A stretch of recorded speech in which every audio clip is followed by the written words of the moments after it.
ओम गुरुर्ब्रह्मा गुरुर्विष्णु गुरुर्देव महेश्वरः गुरुर्साक्षात् परम ब्रह्म तस्मै श्री गुरुवे नमः।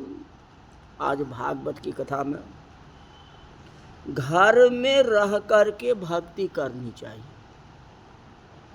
गीता में लिखा गया जो धन्य ओ गृहस्था आश्रम, जो गृहस्थी जीवन में रहते हुए भगवान का भजन करता है, महत्व उसका सबसे ज्यादा है। प्रेम रामचंद्र जी जैसा होना चाहिए, प्रेम भरत जी जैसा होना चाहिए। देखो, भरत जी को राज मिला, किंतु भरत जी एक पैसा भी नहीं लिया।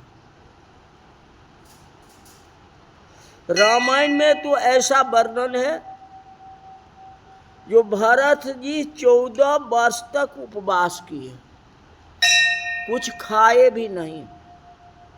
आंगन में कोई साधु आए, ब्राह्मण आए, गरीब आए, तो भरत जी महाराज उनको बहुत प्रेम से भोजन कराते थे। खुद नहीं खाते थे, लेकिन जो अतिथि आते थे उनको प्रेम से भोजन कराते थे।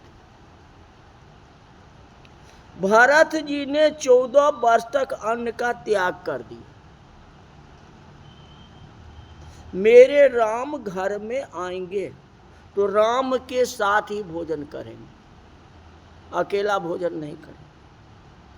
देखो, श्री सीताराम भोजन न करें तब तक मैं अन्न नहीं खाऊंगा, ऐसा शपथ भरत जी ने लिए थे।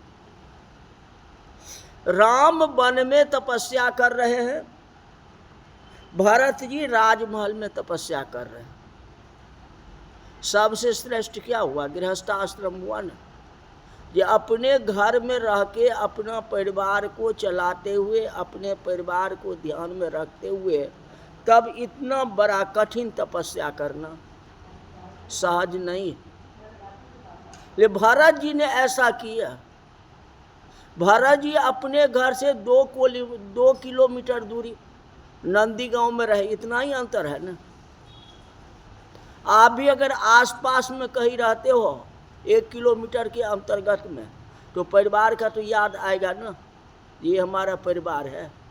भरत जी को कोई याद नहीं है, वह भगवान के तपस्या में लीन है, जहाँ तक कि भोजन भी नहीं करते। बताओ, वन में तपस्या करना कठिन नहीं है, लेकिन घर में तपस्या करना बहुत बड़ा कठिन है, क्योंकि ममता जाती नहीं है, माया छोड़ती नहीं है। कहते हो न, ममता तू न गई मेरे तन से, अपाके केस जन्म के साथी, अलाज गई लोकन ते, अकफ पित बात कंठ पर बैठे, नारी निकालत घर से, ममता तू न गई मेरे तन से। है कि नहीं? माया नहीं जाती। ले भरत जी ने माया को त्याग कर दिया, केवल भगवान राम पर ध्यान। और राम नहीं, उनकी चरण पादुका के ऊपर ध्यान। चरण पादुका ही था ना, उन्हीं को तो देख रहे थे ना। रामायण में ऐसा वर्णन है कि राम जी जब वन में हैं तो लक्ष्मण जी सीता जी की उनकी सेवा करते, ताकि उन्हें परिश्रम न हो। श्री राम जी आनंद में रहें, सीता जी और लक्ष्मण जी बहुत सावधान हैं। किंतु 14 वर्ष तक भरत जी ने अपनी पत्नी से भी सेवा नहीं कराई, अपना पत्नी को भी मुड़ करके नहीं देखे, जबकि नजदीक में थी ना। लक्ष्मण जी की पत्नी तो अयोध्या में थी, तो लक्ष्मण तो अकेले थे, तो ये भी हो सकता है। अब उनका तो नजदीक में था, अयोध्या से नंदी गांव कितना दूर, लेकिन अपनी पत्नी से भी सेवा नहीं कराई। कौन? भरतलाल। श्री राम तो लक्ष्मण जी और सीता जी की सेवा स्वीकार भी करते, किंतु भरत जी 14 वर्ष तक पत्नी को भी सेवा नहीं की, सेवा नहीं दी। मेरी सेवा कोई न करे। मेरे राम मेरे लिए वन वन घूम रहे हैं। मेरा जन्म न होता तो राम जी वन में कहाँ जाने वाले थे। मेरे कारण आज भाई वनवास का जीवन बिता रहे हैं। केकई माता का तो यही स्वार्थ, जिन्हें भारत को राज मिले तो 14 वर्ष में बेटा हमारा जो है धनी मनी हो जाएगा, सब कुछ हो जाएगा। और राम अगर सामने रहेंगे तो वो धनी मनी तो होगा नहीं, और 14 वर्ष के अंदर में तो बहुत कुछ कर लेगा। अपना बेटे को आगे बढ़ाने के लिए केकई माता ने राम को वनवास दे, यही बात है। रामायण में वर्णन आता है कि वनवास में लक्ष्मण जी जंगल से पेड़ के कोमल पान पत्ते ले आते थे और कोमल पान की सैया बनाते थे। पान के पत्ते कितने छोटे होते हैं, और एक एक जोड़ करके भगवान के लिए सैया बनाते थे, राम जी के लिए, राम और सीता जी के लिए पान की सैया। श्री सीता राम जी शयन करते हैं। भरत जी पृथ्वी के ऊपर सोते हैं। भरत जी का ऐसा नियम था जो सायंकाल के समय राम जी की चरण पादुका का फूल से श्रृंगार करते थे। लक्ष्मण जी राम और सीता जी की सैया पान के पत्ते से श्रृंगार करते थे। और चरण पादुका को भरत जी फूल से श्रृंगार करते थे। 14 वर्ष तक राज किया है। राम चरण पादुका की आज्ञा लेकर के ही किया, बिना उनसे पूछे कोई कार्य नहीं करते थे। कौन? भरतलाल। कोई काम करना होता तो पादुका जी का आज्ञा मांगते थे, उनको राम जी की आज्ञा हो जाती थी। आप भी कोई काम करो तो इष्ट देव का आज्ञा लेना चाहिए। जो आपका इष्ट है, कुल देवता हो या पितृ देवता हो या ग्राम देवता, उनसे आज्ञा लेकर के कोई काम करना चाहिए। वैष्णव उसी को कहा गया, भक्त उसी को कहा है जो भगवान के अधीन रहता है।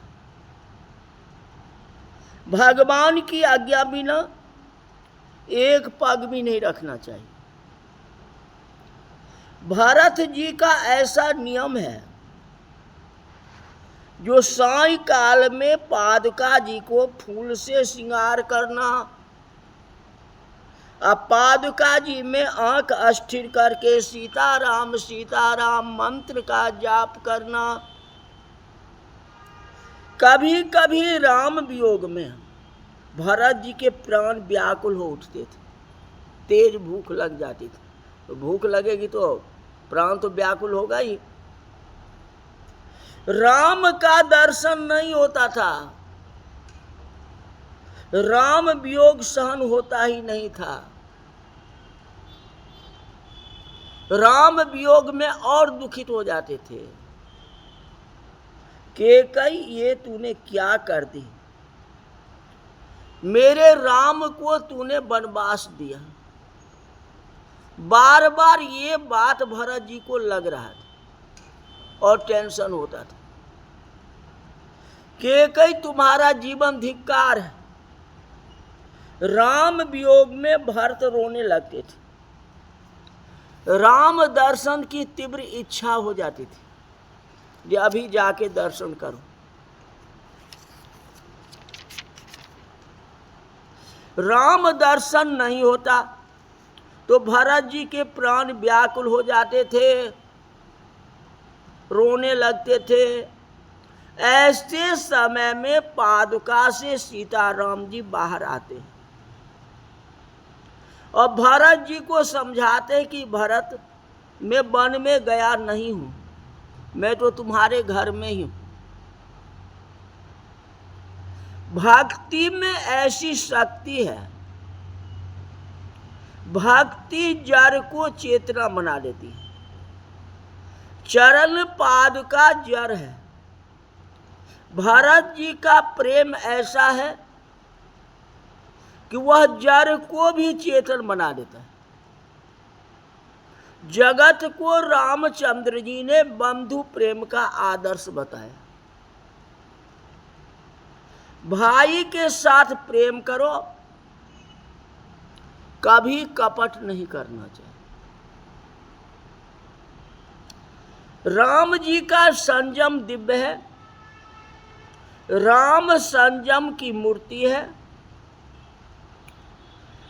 रामायण में ऐसा लिखा है कि रामचंद्र जी का ऐसा नियम है कि आंख ऊंची करके किसी स्त्री के सामने देखना नहीं, नजर उठा के कभी देखे ही नहीं। वाल्मीकि रामायण में वर्णन किया है, रामचंद्र परान दारान चक्षुषा नाभिवीक्षते। कदाचित किसी स्त्री में दृष्टि जाए तो राम जी मां स्वरूपा मानती थी, ये हमारी मां है। इस भाव से जाने। जिस समय में पार्वती जी सती वन में विचरण कर रही थी, सीता का रूप धारण कर ली थी, भगवान राम मिले हैं, लेकिन सीता नहीं कहे माता जी कहाँ घूम रहे हो, हमारे इष्ट देव कहाँ है, माने शिव जी कहाँ है, माता करके संबोधित किए। अगर नजर मिला है, नजर उठा के देखे हैं तो मातृ स्वरूप माने। हमारा भी वही कर्तव्य बनता है, प्रत्येक स्त्री में मातृभावना रखो। मातृवत सर्वभूतेषु। वह प्रभु को प्यारा होता है। जगत के स्त्री पुरुषों को जो काम भाव से देखता है वह रावण का भक्त है। रावण की आंख में काम की वासना ही थी। आंख में संयम, जीभ का संयम, कान का संयम। संयम से बहुत सुख मिलता है, संपत्ति से बहुत कम सुख मिलता है। कहते बड़े बड़े राजा लोग राजमहल छोड़ करके हमारे ऋषियों के आश्रम में जाते। राजाओं को राजमहल में सुख मिलता था, लेकिन शांति नहीं मिलती थी। राजमहल में सभी प्रकार का सुख है, फिर ऋषियों के आश्रम में जाते थे। राजा लोग कहाँ जाते थे? ऋषि के आश्रम। ऋषियों के जीवन में संयम है, सदाचार है, इसलिए तो राजा लोग ऋषियों के पास जाते थे। वही बात। राम जितेंद्रिय हैं। जो इंद्रियों का दास है वह भगवान का भक्ति नहीं कर सकता। जिसको मिठाई खाने में बहुत मजा आता है, जिसको दूसरे की बात सुनने में मजा आता है, वह भक्ति क्या करेगा? भक्ति करना सरल नहीं है, बड़ा कठिन है। वैराग के बिना भक्ति होती है। जो जितेंद्रिय है वह भगवान की भक्ति कर सकता है, और जो इंद्रियों का दास है वह भगवान का भक्ति नहीं कर सकता है। एक एक इंद्रियों को संयम करो। और इंद्रियों को संयम करोगे तो भगवान की प्राप्ति हो जाएगी, इसमें कोई प्रकार की संदेह नहीं। राम संयम की मूर्ति है, अति सरल है। जितना सरलता भगवान राम में है उतना कृष्ण में नहीं है। दोनों एक ही, राम कृष्ण भज बारंबार। राम में जो सरलता है वह कृष्ण जी में नहीं। जो कथा मैं कल बताऊंगा आपको, आज की कथा यही तक रही। बोल वृंदावन बिहारी लाल की जय।